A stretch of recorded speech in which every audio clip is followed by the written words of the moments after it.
Umuusbong na bagyong uwan, alerto na naman. Sa gitna ng muling pag-ikot ng panahon, may panibagong banta na naman sa ating bansa, ang umuusbong na tropikal na depresyon na pinangalanang Uwan.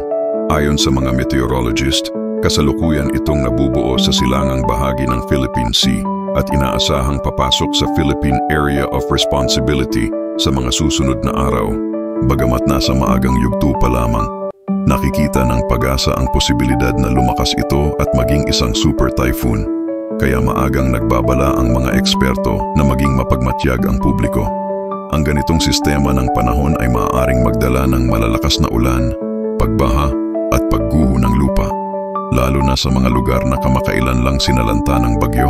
Sa mga rehiyong gaya ng Visayas at Mindanao, kung saan hindi pa lubos na nakakabawi sa mga nakaraang bagyo, ang panibagong pagdating ng uwan ay nagdudulot ng pangamba. Marami sa mga residente ang nagsisimula ng maghanda.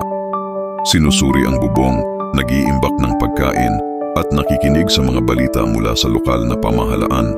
Muling pinaalalahanan ng NDRRMC ang lahat na huwag baliwalain ang mga paalala sa panahon ng ganitong sitwasyon.